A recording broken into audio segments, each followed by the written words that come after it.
আজকে কলাই শাক ভাজি করবো। আমি এটা ধুয়ে একদম কেটে নিছি। এটা আসলে যত ছোট কাটা যায় ততই কিন্তু এটা দেখতেও ভালো লাগে, খেতেও ভালো লাগে।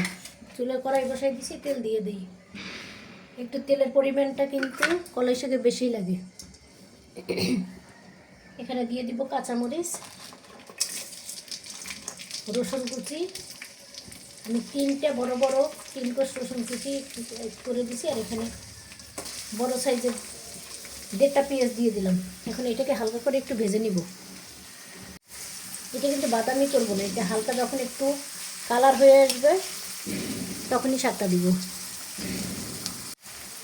শাকটা নরম, পেঁয়াজটা নরম হয়ে গেছে, আমি এখন শাকটা দিয়ে দিব। আমি এতে ডাকনা দিব না, ডাকনা দিলে শাকের কালারটা নষ্ট হয়ে যাবে। বিসমিল্লাহ। ডাকনা ছাড়াই এই শাকটা রান্না করতে হয়, তাহলে কালারটা একদম সবুজ থাকে। একটু নেড়ে দেয় যাতে পেঁয়াজটা লাল হয়ে না যায়।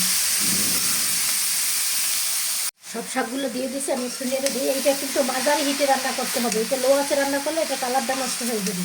আর যদি হাই হিট দেয় তাহলে কিন্তু শাকটা সিদ্ধ হবে না। এই জন্য এটা মিডিয়াম হিটে এটা রান্না করতে হবে। এই শাকটা সিদ্ধ হইতে সময় লাগে না, এটা আসলে এই জন্য ঢাকনা দিলে কালারটা নষ্ট, সবুজ থাকলে দেখতে একটু ভালো লাগে। লবণ দিয়ে দিলাম। 1 মিনিট পরে আবার একবার নেড়ে দিব।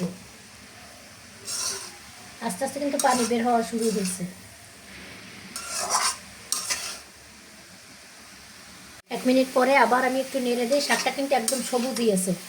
আর এটা যদি আমি ঢাকনা দিয়ে দিতাম এটা কিন্তু ব্রাউন কালার হয়ে যেত। এটার মধ্যে ডিম দিলে ভালো হয়, কিন্তু আমাদের ঘরে আবার ডিমটা বেশি একটা পছন্দ করে না এই শাকের মধ্যে, এই জন্য আমি ডিমটা দিব না। আপনারা যদি চান এটার মধ্যে কিন্তু ডিম দিয়ে দিতে পারেন, পছন্দ যদি আপনাদের হয়। অনেকেই ডিমটা পছন্দ করে না। আর অন্যান্য শাক কিন্তু অনেকগুলো শাক রান্না করলে একদম একটুখানি হয়ে যাবে, আর এই শাকটা রান্না করলে ভালোই একদম কমে যায় না। শাকটা সিদ্ধ হয়ে গেছে, এখন আমি বাটিতে তুলে নিব। আলহামদুলিল্লাহ, আমার শাকটা রান্না শেষ হলো। দেখেন শাকটা কত সুন্দর হয়েছে, খেতেও কিন্তু অনেক মজা। ভিডিওটা যদি ভালো লাগে লাইক কমেন্ট শেয়ার করে দিয়েন। সবাই ভালো থাকবেন। আল্লাহ হাফেজ। আসসালামু আলাইকুম।